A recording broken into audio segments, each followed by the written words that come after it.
People buy from the people they know. याद रखिएगा, आप अगर देखे नहीं जा सकते तो लोग आपसे खरीदने से डरेंगे। आपका फनल डेवलप नहीं होगा तो आपका सिस्टम नहीं बनेगा, सिस्टम नहीं बनेगा तो कंसिस्टेंसी नहीं आएगी, कंसिस्टेंसी नहीं आएगी तो आप जो है ना कल को जाके प्रॉपर अच्छी कंपनी नहीं बन सकते। सेल का बंदा आता है 2 महीने बाद भाग जाता है, इनसे वो रिटेन नहीं होता, इनसे एम्प्लॉय रिटेन नहीं होते, सेल्स के अंदर क्लाइंट इनका रिटेन नहीं होता। जो चीज इनसे रिटेन होती है वो है जिनको आती है, वो है प्रोग्रामिंग या कोडिंग, वो बंदे रख लेते हैं। कुदरती क्लाइंट जिसकी मजबूरी थी, जो काम करवाना चाह रहा था और उनके साथ उनकी अच्छा सिंक्रोनाइजेशन बन गई, वो तो टिक जाएगा। लेकिन क्या आप हर क्लाइंट को इतना टिका पा रहे हो कि आपका एवरेज अटेंशन पीरियड इतना ज्यादा है? मैंने मोस्टली लोगों की ऑफर्स पढ़ी हैं, उनको मोस्टली ऑफर ही नहीं लिखना आ रहा होता। मैं अगर किसी क्लाइंट को पिच करता हूँ तो मैंने वही जेनेरिक ChatGPT से, क्लाउड से ऑफर लिखवाई हुई है, वो लोगों को भेजी जा रहा हूँ। तो how Usama write his offer? Usama Ashraf is the founder of 3 agencies, building sales systems and personal brands that turn attention and outreach into real revenue.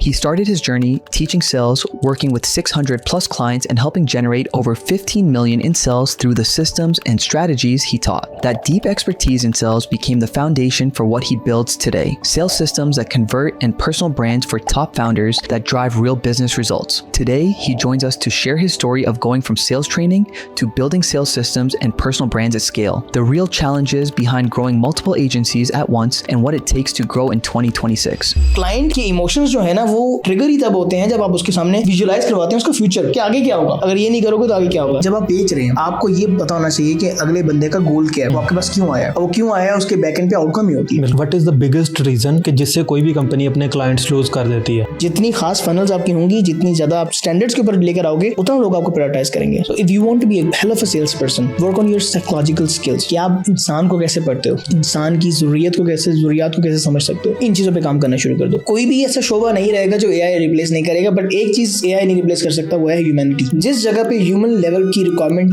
चाहिए होगी, एआई उसको कभी रिप्लेस नहीं कर सकता। मैं अपनी कंपनी के लिए आपको हायर करता हूँ एज ए सेल्स पर्सन और मैं 0 पॉइंट पे खड़ा हूँ, तो आप पहले 7 दिन में कौन सी ऐसी चीजें ऑडिट करेंगे कि जिससे मुझे सेल्स आना स्टार्ट हो जाए? अस्सलाम वालेकुम उसामा, क्या हाल है आपका? वालेकुम अस्सलाम, अल्हम्दुलिल्लाह, आप कैसे हैं? अल्हम्दुलिल्लाह, मैं भी ठीक। Usama, if anybody is watching you very first time and they have zero clue who you are, then how would you like to describe yourself? Again हमेशा मैं यही बात करता हूँ कि यार I am a sales person, और मेरी हिस्ट्री में अगर मुझे सबसे ज़्यादा कोई चीज़ पसंद रही है, एज एन पैशनेट जिस चीज़ के लिए मैं था, मैं वही कंटिन्यू करूँ अपनी ज़िंदगी, अपने करियर के अंदर, विच इज़ सेल्स। और आई डोंट नो, मुझे बोलना बहुत पसंद है, मुझे लोगों से बात करना बहुत पसंद है, मुझे चीज़ों के ऊपर डिस्कशन करना बहुत पसंद है। और मैं ये समझता हूँ कि अगर आप में ये क्वालिटीज़ है, कोई भी जो देख रहा है उसमें अगर ये क्वालिटीज़ पाई जाती हैं, they can be hell of a sales person. और मैं अपने आप को हमेशा एक सेल्स पर्सन कहूँगा, मैं इसके अलावा कुछ भी अपने आप को डिस्क्राइब नहीं करूँगा। If you want to know me, go ahead, go to my channel, see my businesses. मुझे इससे ज़्यादा कुछ कहना नहीं है। इंटरेस्टिंग। अच्छा Usama, after coming AI into this field, मतलब हर फील्ड को AI ने बहुत बुरी तरह झंझोड़ा है इस टाइम पे, तो इसके बाद बहुत से लोगों ने ना सेल्स को ग्लोरीफाई करना शुरू कर दिया, तो कि आप सेल्स सीख लें, सेल ऐसी स्किल है जो AI नहीं ग्रैब कर सकेगी। तो आपका इस पे क्या पर्सपेक्टिव है? नहीं कर सकती है। देखें, AI जो है वो आपसे बेहतर बेच सकता है। All you need to do build a system for AI। देखें, फनल्स होती हैं, आपकी कैंपेन्स होती हैं, आपका पूरा का पूरा प्रोसेस होता है। और मैं ये नहीं कहता कि 100% हो सकता है, बट यस, जितना कोडिंग को, जितना प्रोग्रामिंग को, जितना मार्केटिंग को या बाकी डायमेंशंस को AI ने डिस्टर्ब किया है, उतना वो सेल्स को भी करेगा ना। I have a firm believe कि कोई भी ऐसा शोबा नहीं रहेगा जो AI रिप्लेस नहीं करेगा, बट एक चीज़ AI नहीं रिप्लेस कर सकता, वो है ह्यूमैनिटी। जिस जगह पे ह्यूमन लेवल की रिक्वायरमेंट चाहिए होगी, AI उसको कभी रिप्लेस नहीं कर सकता। That's it. इमोशंस, ह्यूमैनिटी, ये बहुत ज़रूरी चीज़ें हैं जो कि शायद आप अगर इस हिसाब से अपनी चीज़ों को अप्रोच करते हैं, अपने करियर को अप्रोच करते हैं, सेल्स के अलावा भी, AI आपको रिप्लेस नहीं कर पाएगा। तो आपको क्या लगता है उसामा कि सेल एक नेचुरल स्किल है या कोई बंदा इसको सीख सकता है? बिल्कुल सीख सकता है। और मैं समझता हूँ कि जितना भी आपको क्यों नहीं आता, मतलब आप जितने ही नेचुरली एक्सपर्ट क्यों नहीं है, स्टिल आपको बहुत सारी चीज़ें हैं जो आपको सीखनी पड़ती हैं। सेल्स का मतलब ये नहीं है कि आप आए और आपने आज जाके अगले बंदे से बात की और आपने बेच दिया। अगर ये इतना आसान भी नहीं होता कि वरना हर बंदा कर लेता है ना। आपको फनल्स प्रिपेयर करनी पड़ती हैं, आपको कैंपेन्स रेडी करनी पड़ती हैं, आपको अपनी ऑडियंस की इन्फॉर्मेशन लेनी पड़ती है, और ये सारी वो चीज़ें जो डूएबल हैं, सीख ली जा सकती हैं, कोई भी बंदा कर सकता है। फ़र्क ये होता है कि सेल्स के लिए एक एटीट्यूड होता है, उसे हम कहते हैं कि आपको पेशेंट होना पड़ता है। आपके अंदर वो स्किल्स होनी चाहिए कि आपको ना सुनने की आदत डालनी पड़ती है शुरू में। फिर आप एक ऐसे स्टेज पे आते हैं, आपको पता चल जाता है कि आपका कस्टमर कहाँ पे ना करता है, फिर आप उन कस्टमर्स को ना को हाँ में खुद ही कन्वर्ट करना शुरू करते हैं. But again there are stages to it. But completely again my point, sales सीखी जा सकती है, ये नेचुरल नहीं होती बिल्कुल. एक बहुत ही फेमस कोट है जो मैंने लिखी भी हुई है, पीपल डोंट बाय प्रोडक्ट और सर्विस, दे बाय आउटकम्स. तो आपको क्या लगता है कि मतलब जो हमारा आउटकम है वो कितना डिपेंड कर रहा होता है कि आपने सेल्स क्रैक तो कर ली, आप उसको ले आए अपने पास, लेकिन जो आप आउटकम उसको दे रहे हैं तो उसके बाद वो डिसाइड करेगा कि मैंने इसके साथ कंटिन्यू करना है बंदे के, या आपका इस पे क्या पर्सपेक्टिव है? लेकिन नॉर्मली जब भी हम बेच रहे होते हैं ना, ये मेरा अपना एक, मैं स्टूडेंट्स को मैं यही सिखाता हूँ, मैं अपने सारे क्लाइंट्स को भी ये बात बताता हूँ कि जब आप बेच रहे हैं आपको ये पता होना चाहिए कि अगले बंदे का गोल क्या है, वो आपके पास क्यों आया है, और वो क्यों आया है उसके बैक एंड पे आउटकम ही होती है. बिल्कुल, ठीक है. इट्स नॉट अबाउट कि आपने कोई डिलीवरेबल्स देने हैं तो उतने डिलीवरेबल्स देके वो खुश हो जाएगा. खुशी आउटकम से ही होती है ना. अब कोई शख्स है जो कहता है यार मैं आपके पास आया हूँ और मैं आपको $5,000 महीने का पे करूंगा, मुझे 5,000 के अवज में ना हर महीने 50,000 या $1,00,000 बनाने हैं. ठीक है. 2-3 महीने के लिए मैं सब्र करूंगा, लेकिन ऐसे ऐसे तुम्हें मेरे फनल्स डेवलप करके मुझे कुछ ना कुछ बना के देना है अगर तुम मेरे लिए सेल्स करते हो. ऑन टॉप ऑफ इट, अगर आप मेरे लिए लेट्स से यूट्यूब ऑटोमेशन कर रहे हो, आप मेरे लिए लेट्स से वीडियोस रिकॉर्ड कर रहे हो, मैंने पॉडकास्ट कर रहे हो, पॉडकास्ट से मुझे व्यूज आएंगे, व्यूज से मुझे पार्टनरशिप मिलेगी, उससे मुझे पैसे कमाने को मिलेंगे. तो नॉर्मली 99% केसेस के अंदर आपका आउटकम जो है ना वो पैसा ही होता है जब आप कुछ बेच रहे हो. तो हाँ, कुछ जगह पे ऐसा हो सकता है कि किसी कुछ इमोशंस अटैच हैं, किसी की कोई जैसे किसी ने घर लेना है तो ये नहीं चाहता कि मुझे उसके अवज में पैसे मिलें, ये कल को कितने महंगा बिकेगा. वो ये चाहता है कि मुझे सोसाइटी में इस जगह पे ये वाला घर चाहिए, अगर मुझे इतना मिल जाएगा तो I will be happy with you. But वो एक अलग, वो बहुत 1 in a million केस की बात होती है. But normally it's all about outcome. उसमें भी आउटकम है ना. उसमें आउटकम क्या है कि मेरे सोसाइटी में मेरे बच्चे ऐसे खेलें, मेरे बच्चे इस सोसाइटी में इस नेबरहुड में जो है ना पैदा हों और वहीं पे अपना जो है ना अपनी जिंदगी बसर करें. तो again it's all about outcome. इसके अलावा जो भी चीज़ आप सोचो कि सेल्स के अपने फनल के अंदर, इट्स गोना बी वेस्टेड. चले हम थोड़ा रियल टाइम सिनेरियो डिस्कस करते हैं कि जैसे मैं अपनी कंपनी के लिए आपको हायर करता हूँ एज ए सेल्स पर्सन और मैं 0 पॉइंट पे खड़ा हूँ, तो आप पहले 7 दिन में कौन सी ऐसी चीज़ें ऑडिट करेंगे कि जिससे मुझे सेल्स आना स्टार्ट हो जाए? It's very funny question. मसला बताऊँ क्या है, दुनिया को ये लगता है, दुनिया को नहीं एक्चुअली हमारे साउथ एशियंस का बहुत बड़ा मसला है कि आपको लगता है कि कोई कंपनी आएगी, आज बनेगी, मैं आज मार्केट से किसी सेल्स एजेंसी को उठाऊंगा और वो 7 दिन में, 8 दिन में, 12 दिन में मेरा बिजनेस जो है ना जनरेट होना शुरू हो जाएगा और मैं कंपनी बढ़ा के कहाँ से कहाँ ले जाऊंगा. ऐसा होता नहीं है. सबसे पहला जो चेंज होता है ना वो कंपनी के फाउंडिंग मेंबर्स का होता है. एक मेंबर है चाहे वो 10 हैं, आपको बदलना पड़ता है. Nobody else can do the job other than you. क्यों? आप अगर बदलने को तैयार नहीं हो ना, आपके अंदर सेल्स की वो स्किल्स पहले डेवलप होनी चाहिए. आपको इस बात का पता होना चाहिए कि यार मुझे बेचना क्या है, मेरा विजन क्या है, मैं अपने कस्टमर्स को क्या बेचना चाहता हूँ, मैं उनको वैल्यू क्या देना चाहता हूँ. मुझे अगर मैं IT टेक में, IT से मेरा बहुत ज़्यादा ताल्लुक है, कुछ लोगों को शायद ना आइडिया हो, तो टेक के अंदर ना पाकिस्तान के अंदर सॉफ्टवेयर हाउसेस आपको पता है बेतहाशा बने हुए हैं. आप उनसे पूछे ना जाके कि आपने कंपनी क्यों बनाई, द ओनली आंसर इज कि पैसों के लिए. उसके अलावा कोई आपको आंसर नहीं मिलेगा. बट जब कंपनीज बनती हैं, आई हैव स्टडीड बिजनेस और मुझे पता है कि कंपनीज हमेशा विजन के ऊपर खड़ी होती हैं. They have a mission, vision और मिशन स्टेटमेंट पढ़ा है ना आपने. तो पाकिस्तान में तो किसी सॉफ्टवेयर हाउस का विजन या मिशन स्टेटमेंट नहीं है. जब विजन और मिशन स्टेटमेंट नहीं है तो सेल्स सिस्टम भी नहीं होंगे. उनको ये पता ही नहीं है कि हमने बेचना किसको है. फिर वो क्या करते हैं, फिर वो डेस्परेट होते हैं. फिर वो कंपनी जो बाहर सेल्स की सर्विसेज दे रही होती है उनसे कहते हैं जाए यार हमारे लिए जो है ना हार्ड सेलिंग करें और हमें पैसा बना के दें. Hard selling is actually another form of desperation. लेकिन उसामा भाई, आपको क्या लगता है कि at the end of the day तो हर बंदे का फोकस तो पैसा ही है ना, या पर्पस तो पैसा ही है? पैसा तो हो, देखिए पैसा कमाना बुरी चीज नहीं है, लेकिन पैसे के साथ आपका एक विजन और मिशन अटैच हो जाए तो you will make billions. B with the B. मसला पाकिस्तानियों का ये है, या मसला उन लोगों का ये है कि वो विजन और मिशन को नहीं साथ लेके चलते. वो ये चाह रहे होते हैं कि हम मार्केट के अंदर कंपटीशन में घुस हैं जहाँ पे मेरे साथ 1 मिलियन लोग वही सेम चीज बेच रहे हैं, तो मेरे हाथ में क्या आएगा, झूंगा. ठीक है, माजर, लेकिन झूंगा आएगा ना. अब बात क्या है कि at the end of the day all you need to do is to make your founding members great sales people. मैं ये करूंगा, मैं पहले जाता सब पहले मैं उनको सेल्स पीपल बनाऊंगा. मैं उनको सिखाऊंगा कि सेल्स की बेसिक्स होती क्या हैं, कस्टमर क्यों बाय करेगा आपसे, पहले आप सीखें. उसके बाद हम आपका पूरा का पूरा इंफ्रास्ट्रक्चर रेडी करेंगे, हम आपका पूरा का पूरा सिस्टम तैयार करेंगे, फिर आपकी फनल्स डेवलप करेंगे, फिर हम उसमें मल्टीपल चैनल्स को ऐड करेंगे, फिर आपकी आउटरीच, आपकी ऐप के एड्स, आपकी ईमेल्स, आपकी कोल्ड कॉलिंग, आपके मुख्तलिफ कंटेंट जो है ना उसके अलावा फिर आपकी पार्टनरशिप्स. देखिए people buy from the people they know. याद रखिएगा. बिल्कुल. ठीक है, आप अगर देखे नहीं जा सकते तो लोग आपसे खरीदने से डरेंगे. आउटरीच इसलिए मुश्किल होती है क्योंकि आपको बंदा जानते ही नहीं है, आपको आउट ऑफ नोवेयर उसने आपसे खरीदना है. तो अगर आप आउटरीच भी कर रहे हैं और आप विजिबल हैं आपके चैनल्स विजिबल हैं, people will buy from you, but for that as well आपकी तरह अगर 100 लोग और विजिबल हैं और 100 लोगों ने उसको मैसेज किया हुआ है तो डेफिनेटली आप कंपटीशन में घुस गए हैं, और उसको शायद वो 100 में से किसी से भी ना खरीदे, वो अपने किसी जानने वाले से जाके खरीद ले। होता है ना, ये बहुत दफा होता है। व्हाट्स द रीजन यही है कि आपको यही नहीं पता था कि मैंने उन 100 लोगों में compete नहीं करना था, I have to be someone different. और ये पाकिस्तानियों को क्या, पूरे दुनिया में ये मसला है, सिर्फ पाकिस्तान की बात मैं नहीं कर रहा। तो again that's a sad reality. और अगर आप कंपनी बनाते हो, मुझे हायर करते हो, then you have to have the spirit कि भाई Usama is gonna change me, my whole company का जो मेरा पूरा इंफ्रास्ट्रक्चर विजन मिशन है उसको चेंज करेगा, उसके बाद हम सेल्स की तरफ जाएंगे। लेकिन अगर मुझे आप शॉर्ट वे में बताना चाहें कि आप जिस तरह मैं हूँ, मेरे पास चले पैसा है, मैं चाहता हूँ कि मैं सिर्फ मार्केट में पैसा लगाऊं, मुझे खुद ना मेहनत करनी पड़े, क्योंकि अब मुझे नहीं पता कि सेल्स कैसे करते हैं, मुझे नहीं पता लोगोज कैसे बनते हैं, वीडियोस कैसे बनती हैं। मैं इसलिए ही तो पैसे इन्वेस्ट कर रहा हूँ कि सेल्स की भी टीम हायर कर रहा हूँ, डिजाइनर भी हायर कर रहा हूँ, एडिटर भी हायर कर रहा हूँ।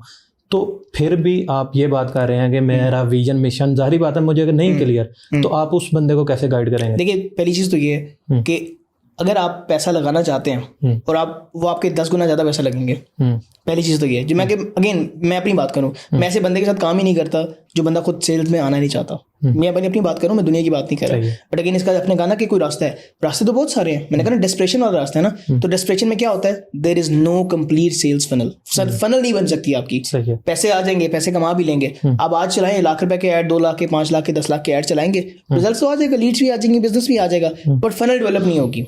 आपका फनल डेवलप नहीं होगा तो आपका सिस्टम नहीं बनेगा, सिस्टम नहीं बनेगा तो कंसिस्टेंसी नहीं आएगी, कंसिस्टेंसी नहीं आएगी तो आप जो है ना कल को जाके प्रॉपर अच्छी कंपनी नहीं बन सकते। यहाँ पे मसला होता है। और पाकिस्तानी ऐसे ही करते हैं, पैसा लगाते हैं, कुछ पैसा कमा लेते हैं, उनको लगता है कि अब ये तो आसान है, जब आएंगे पैसा लगाएंगे, लेकिन एक्चुअली उनका सिस्टम बना ही नहीं होता। फिर इस वजह से मोस्टली कंपनीज फ्लॉप हो जाती हैं। तो मुझे आपके सामने मुझे बताएं ना, कितनी पाकिस्तान में कंपनीज हैं जो $1 मिलियन मंथ का कमाती हैं? अगर सोशल मीडिया पे देखा जाए तो बहुत है, लेकिन रियल वर्ल्ड में मुझे में तो कोई भी नहीं है ना, मतलब बहुत कम है ना। पाकिस्तान में शायद 10 कंपनी ऐसी होंगी सॉफ्टवेयर हाउसेज में जो मिलियन पर मंथ करती होंगी, बिल्कुल 10 से ज्यादा शायद ना हो, मेरी आईडी के मुताबिक शायद हो, अच्छी बात है। लेकिन अब बात ये कि टोटल कितनी है उसकी एक परसेंटेज निकालें, चाहे तो रेशियो निकालें, तो आपको पता चलेगा कि यहाँ पे एक साइड पे 50,000 कंपनीज खड़ी हुई है, इधर उसके रेशियो में एक कंपनी है जो मिलियन कर रही है। तो इसका देखिए $1 million it's not a big of a number. दुनिया में मेरी आपकी ऑडियंस को हो सकता है देखने को बहुत बड़ा नंबर लगे, $1 मिलियन पर मंथ की जो यूएस लेवल की पर जो कंपनीज होती है ना, उनका जो स्टाफ होता है 30-40 लोगों का होता है। अब आप ये देखेंगे 30-40 लोगों के स्टाफ की पाकिस्तान में जो कंपनीज हैं उनका जाकर रेवेन्यू चेक करें तो $40-50,000 से ज्यादा मंथली नहीं कमाते। ये भी मैं बहुत ज्यादा बता रहा हूँ, और उस कंपनी के लिए ये भी रेवेन्यू आई थिंक उनके लिए बहुत बड़ी बात है, बहुत बड़ी कामयाबी है। तो माइंडसेट का मसला है, सेल्स में नहीं आना चाहते, सिस्टम्स नहीं डेवलप करना चाहते। असल में वो समझते हैं कि पाकिस्तान में हम अपने इर्द गिर्द लोगों से ज्यादा कमा रहे हैं, बस उनका फिर भी बात है ना कि एनवायरनमेंट यू लिव इन वही आपका जो है ना आपकी कामयाबी बन जाती है। इंटरेस्टिंग उसामा। लेकिन अब जिस तरह आपका माइंडसेट है, इतना क्लियर है, इतना गोल्स क्लियर है आपके, अब आपको क्या लगता है कि ये जो इतनी बड़ी कंपनी 40-50 बंदों की रन कर रहे हैं लेकिन $40-50,000 पे रुके हुए हैं, उनको ये चीज़ क्यों नहीं समझ आ रही? यार मुझे एक बात बताओ, जब आपका एक्सपोजर ही नहीं है, यू डोंट नो कि इस सॉफ्टवेयर हाउस में पैसा कमाना कैसे है, विजन ही नहीं है, आपने सिर्फ कंपटीशन ही लेकर आना है ना। आप 10 बंदे बिठाओगे बिजनेस डेवलपर्स के, कभी जाके मुझे एक कंपनी दिखा दो जो एक अपना उनका कोई अपना विजन या अपना मिशन नहीं है उनका, वो एक बेसिक फॉलोअर बने हुए हैं बाकी मार्केट के, उन्होंने 10 बंदे बिठा दिए बीडी के ऊपर, बिजनेस डेवलपमेंट के अंदर, या किसी भी सेल्स के बंदे बिठा दिए, उनका एक ही पैटर्न है कंपटीशन में घुसेंगे। अब वो आप जाके कभी उनका आरओआई पूछो, रिटेंशन इनको नहीं आती, साल 2-2 साल क्लाइंट चलाना इनको नहीं आता, 2 महीने बाद क्लाइंट भाग जाता है। सेल्स की जो बंदे बैठे हुए होते हैं, आप उनको पूछो कभी आरओआई आती है? एक सेल की बंदे की कम से कम 10x आरओआई होने चाहिए साल के पीरियड के ऊपर। एक और भी मसला है ना, फिर सेल का बंदा आता है 2 महीने बाद भाग जाता है, इनसे वो रिटेन नहीं होता, इनसे एम्प्लॉय रिटेन नहीं होते सेल्स के अंदर, क्लाइंट इनका रिटेन नहीं होता। जो चीज़ इनसे रिटेन होती है वो है जिनको वो आती है, वो है प्रोग्रामिंग या कोडिंग, वो बंदे रख लेते हैं। को क्लाइंट कुदरती क्लाइंट जिसकी मजबूरी थी, जो काम करवाना चाह रहा था और उनके साथ उनकी अच्छा सिंक्रोनाइजेशन बन गई, वो तो टिक जाएगा। लेकिन क्या आप हर क्लाइंट को इतना टिका पा रहे हो कि आपका एवरेज रिटेंशन पीरियड इतना ज़्यादा है? नहीं है। अब देखिए ना, मैं आपको गारंटी देता हूँ, मेरे पास एक क्लाइंट आता है, ठीक है, मैंने आज उसका काम किया, एक अच्छा क्लाइंट है, मैंने उससे पार्टनरशिप कर ली, पहला क्लाइंट है, मैंने पार्टनरशिप कर ली और मैंने उसको शुरू किया लेट से $5,000 चार्ज करना। बढ़ते बढ़ते उसका कारोबार बढ़ेगा, बेहतर होगा, तो मैं 10, 15, 20 पे लेके जाऊंगा। अगर 2 ऐसे क्लाइंट आए, 4, 5 आए, क्या 5, 8, 10 साल के करियर के अंदर लोगों की कंपनी 10 साल से चल रही हैं, क्या 10 साल में वो 10 क्लाइंट ऐसे नहीं पकड़ सकते थे जो उनको 20, 25 हज़ार महीने का दे रहे होते? बिल्कुल पकड़ सकते। मसला कहाँ आता है? मसला यहाँ आता है कि उनका विजन ही नहीं है। ये उनका विजन क्या है? ज्यादा क्लाइंट्स, और ज्यादा क्लाइंट के चक्कर में ज्यादा आ भी जाएंगे, लेकिन वो पे कितना करेंगे? फिर से झूंगा। सही। तो according to your perspective as a CEO, मुझे किन किन चीज़ों की खुद नॉलेज होनी चाहिए personally if I want to build $1 million agency in Pakistan? देखिए, हम वापस उसी पॉइंट पे आ जाते हैं. As a CEO, your only problem जो कि आपको आएगी वो ये होगी कि पैसा कहाँ से लेकर आना है. सही है. पैसा नहीं है ना तो कुछ भी नहीं चल सकता.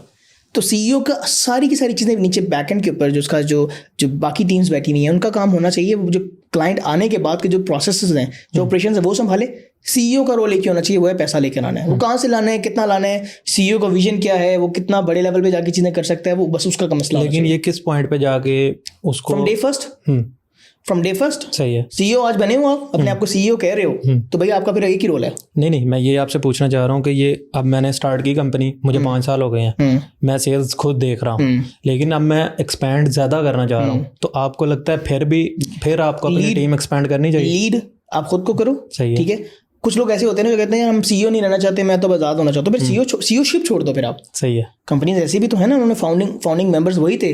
कल आज वो CEO नहीं है, वो कंपनी से जो है ना वो एग्जिट हो चुके हुए हैं या फिर किसी और रोल में जा चुके हैं. क्यों? क्योंकि अब वो सेल्स भी नहीं रहना चाहते. आप अगर दुनिया के सबसे टॉप के लेवल पे जो CEOs हैं, आपको क्या लगता है इलॉन मस्क की सेल्स कौन करता है? खुद करता है ना वो. हाँ बिल्कुल. ठीक है. Nvidia का वो जो क्या नाम है, उसको नाम मेरे ज़हन से निकल जाता है, वो खुद करता है अपनी सेल्स. ठीक है. उसके अलावा आप कोई भी बंदा देख लें जाके, गूगल का कौन CEO, सुंदर पिचाई खुद जाके. भाई CEO जो होगा उसका काम एक ही है, वो मार्केटिंग और सेल्स, उसी की जिम्मेदारी है. जिम्मेदारी से मुराद ये है कि भाई टॉप पे वही बैठा होगा, top of the funnel. Back and पे सारी की सारी टीम्स उसने सेटअप की हुई है, स्ट्रक्चर बना हुआ है. उसके अंदर फिर आप दुनिया जान के हर किस्म के सिस्टम्स बना सकते हो, लेकिन टॉप एक ही बंदा होगा, वो है CEO. अगर आप कहते हो जी मुझे CEO नहीं बनना, मुझे सेल्स में नहीं रहना, I am done with it, मैं किसी और को बढ़ाना चाहता हूँ, जो काबिल बंदा है उठाएं उसको, आप खुद साइड पे हो जाए. लेकिन अगर आप CEO हैं, सेल्स फिर आपकी जिम्मेदारी है. कंपनी आप ही गला पकड़ेगी अगर सेल्स नहीं आएंगी तो. सही है. तो after spending so much years in this industry, what was your hardest client कि जिसके बाद आपको भी लगा हो कि यार इसको क्लोज करना वाकई डिफिकल्ट था? यार टू बी वेरी ऑनेस्ट, मेरे लिए अभी तक, क्योंकि मैंने कहा मैं सेल्स में अच्छा था, तो मेरी ना आज तक ऐसा कोई क्लाइंट रहा नहीं जिसको मुझे लगा कि मैं किसी के पीछे भागा ही नहीं हूँ. मेरे फनल्स हमेशा ऐसे बने हुए होते हैं कि मैं क्लाइंट के साथ कॉल पे या क्लाइंट के साथ फनल में तभी घुसता हूँ जब मुझे इस बात का पता होता है उसको ये चीज़ चाहिए और मेरे पास ये चीज़ अवेलेबल है, और ये बंदे की ये चीज़ प्रायोरिटी पे भी है. अब मसला ये आप जो बात कर रहे हो ना, ये उन लोगों का मसला है कि जब आप डेस्परेट होते हो, आप एक कंपटीशन में घुस रहे हो और 4-5 बंदे लड़ीज को बेचने में लगे हुए हैं और आप चाहते हो कि आपकी वो चीज़ ले ले. ठीक है. वहां पे मसला क्या आता है कि वहां पे आपको लगता है यार ये तो बड़ा मुश्किल क्लाइंट था. राइट. मेरे वाले केस में जब मैंने अपनी फनल्स बनाता हूँ या अपने क्लाइंट्स की फनल बनाता हूँ, मेरी टॉप प्रायोरिटी ये होती है कि कस्टमर को ये विजन मिलना चाहिए कि भाई इस बंदे के साथ काम कर लिया ना तो मेरी सारी जिंदगी झंगा लगा. ठीक है. अब एक्चुअल में मसला यही है. मैं ये नहीं कहता कि यार I am the best sales person, इंशाल्लाह हूँगा, लेकिन सबसे बड़ा इशू ये है कि हमें डेस्परेशन के साथ किसी क्लाइंट के पास जाने नहीं चाहिए. और तवक्कल बहुत बड़ी चीज़ है. अगर आपको लगता है ना कि चीज़ आपको मुश्किल पेश कर रही है तो शायद वो आपके लिए है ही नहीं. ठीक है. और आप अपने आप को इतना ज़बरदस्त किस्म का स्टैंडर्डाइज करके अगले बंदे के सामने रखोगे, अगला बंदा खुद आपके पास भागा चलाए. लेकिन अगेन यार इट्स अ डिबेट. हर लोग कहेंगे यार हम तो कोल्ड कॉलिंग करते हैं, बड़ी मुश्किल से क्लाइंट्स लाते हैं. ठीक है, वो आपका एक फनल है, सेल्स फनल है, बट अगेन वही बात मैंने शुरू दिन से कर दी कि कंपटीशन है भाई. कंपटीशन में घुसोगे, it will be very hard for you. ROI बहुत कम बनेगी, कस्टमर बहुत कम रहेगा. आप एक बंदे को मिन्नतें करके लेकर आ रहे हो, मुश्किल कह रहे हो ना, मिन्नतें करके लेकर आ रहे हो, क्या वो आपको लगता है वो 1-2 साल चलेगा आपके साथ? अनलेस आपने उसको कोई मिरेकल नहीं करके दे दिया, बिल्कुल मैजिक नहीं कर दिया आपने इसकी जिंदगी में. वो क्या कहेगा, ठीक है भाई 2 महीने करूंगा, 2 महीने में मुझे मिला नहीं तो मैं चला जाऊंगा. ऐसे 2 महीने में ना हुआ तो फिर क्या नया क्लाइंट लेकर आओगे? कॉस्ट पर एक्विजिशन, क्लाइंट की एक्विजिशन जो कॉस्ट होती है ये सबसे महंगी होती है. हज़ारों डॉलर्स, इतना खून पसीना लग जाता है एक क्लाइंट को लाने में. उस क्लाइंट को रिटेन करने की कॉस्ट बहुत कम है. आपने जिस तरह बात की क्लाइंट को लाने में, मतलब खून पसीना तो लग गया, लेकिन उसके लिए बेस्ट वे क्या है क्लाइंट अप्रोच करने का? जिस तरह कॉल्ड कॉलिंग, कॉल्ड ईमेल, और इसमें कौन सा ऐसा बेस्ट वे है जो आप रिकमेंड करते हैं हर बंदे को क्लाइंट अप्रोच करने के लिए? अगर मैं अपनी बात करूँ ना, the one of the best ways it's content. सबसे बेस्ट वे. दुनिया में आप कुछ भी कर लो, if you are doing a content for your audience and you are describing them that what kind of solutions that you have developed for them, जो कि उनकी ज़िंदगी में असरअंदाज करेंगे. और फिर कंटेंट में बहुत सारी चीज़ें हो सकती हैं. आप कंटेंट को विजुअलाइज करवा सकते हो, आप उनके प्रॉब्लम्स को विजुअलाइज करवा सकते हो, सॉल्यूशंस को विजुअलाइज करवा सकते हो, ड्रीम आउटकम को विजुअलाइज करवा सकते हो, हर चीज़ को विजुअलाइज करवा सकते हो. विजुअलाइजेशन जो होती है ना, वो सबसे आसान है अगले बंदे के लिए समझना. बिल्कुल. ठीक है. क्योंकि मूवीज हम क्यों देखते हैं? हम स्टोरीज पढ़ क्यों नहीं लेते, सुन क्यों नहीं लेते? देखने से क्या फायदा होता है, देखने से हमें वो सामने विजुअलाइज हो रही होती है वो चीज़, उसका आउटकम हमारे देन में बहुत ज़्यादा देर तक रह जाता है। तो इसीलिए जब आप कंटेंट करते हो ना, तो उसमें भी सारी फनल्स आ सकती हैं आपकी, ठीक है। आप कंटेंट में डायरेक्ट सेलिंग भी तो कर सकते हो कि hey I have open this slot और मैं लोगों को हेल्प कर रहा हूँ, ठीक है। फिर आप प्रॉब्लम भी बता दो कि भाई मेरा क्लाइंट है, उसकी ये प्रॉब्लम थी तो मैंने उसको इस तरह सॉल्व किया। लेकिन बहुत सारे लोग ये भी तो कहते हैं, जिस तरह कंटेंट आपने कहा कि आप डायरेक्टली भी सेल कर सकते हैं, तो कभी भी क्लाइंट को डायरेक्टली अपनी ऑफर पिच नहीं करनी चाहिए। क्यों नहीं करनी चाहिए? इफ यू नो आपको मेरी जरूरत है तो आई एम पिचिंग यू। मसला ये है कि इसीलिए नहीं लोग करते क्योंकि उनको यही नहीं पता कि क्लाइंट को चाहिए क्या, क्लाइंट कितने में खरीदेगा, मेरा स्ट्रॉन्ग होल्ड क्या है। मैं अपनी बात करता हूँ, आई know my audience very well. मुझे पता है आपको क्या चाहिए, मुझे आपका ड्रीम आउटकम का पता होना चाहिए अगर मैं आपको कुछ बेचना चाहता हूँ। इफ आई नो दिस, मैं यूट्यूब ऑटोमेशन कर रहा हूँ लेट से, ठीक है, मुझे इस बात का पता है कि ये बंदा महीने का $10,000 कमाता है, लेकिन ये बंदा चाहता है कि मैं ना सस्टेनेबिलिटी भी लेकर आऊँ, मेरे साइड इनकम भी चले, साइड हसल भी हो, लेकिन मेरा मेहनत ना लगे, मेरा टाइम ना लगे। तो मैं उस बंदे को एक ऐसा ऑफर बना के दूँ जिसमें वो उतने पैसे उसके लिए ट्रेड ऑफ करना चाहता भी है। तो ये सारी की सारी इन्फॉर्मेशन जब आपके पास पड़ी हुई होती है तो आप हार्ड सेलिंग कर सकते हो ना। फिर आप कंटेंट में करो चाहे जहाँ मर्जी करो। मैंने कंटेंट से हार्ड सेलिंग शायद जितनी मैंने की है, मेरा नहीं कल किसी और ने की होगी लिंक्डइन के ऊपर, और मैंने उससे उतनी अपनी मन चाही लीड्स निकाली हैं। और शायद ही कोई वैसा बंदा होगा जो लिंक्डइन के ऊपर कंटेंट डालता और उसको लीड्स आती हो सिर्फ ये कह के कि भाई मेरे पास एक स्लॉट बची पड़ी है, 4 बची पड़ी है, 5 बची पड़ी है, और भाग के लोग आते हैं। और I have done it again and again. उसके लिए मुझे किसी बंदे को ये जाके कहने की जरूरत नहीं पड़ती कि भाई क्या नाम है आए और प्लीज मेरे से जाके बाय कर लें। मैं डोमिनेंट साइड पे खड़ा होता हूँ, मैं चाहूंगा तो उस बंदे के साथ काम करूंगा, वरना मेरी मर्जी भाई। पैसे इतने कमा रहे हो, मैं स्टैंडर्ड। अच्छा, लोगों को ये नहीं पता कि अपनी ऑडियंस को कैसे क्वालिफाई करना है। एक बंदा आपके पास आया है, लीड आई है, टाइम ज़ाया तो नहीं कर रहा आपका आगे, बिल्कुल, तो कैसे क्वालिफाई करना है उसका पूरा प्रोसेस होना चाहिए आपके पास। ये थोड़ी है कि 10 लोग आपके साथ बात करने हैं सबके साथ कॉल पे चले जाओ, नहीं, क्वालिफिकेशन क्राइटेरिया।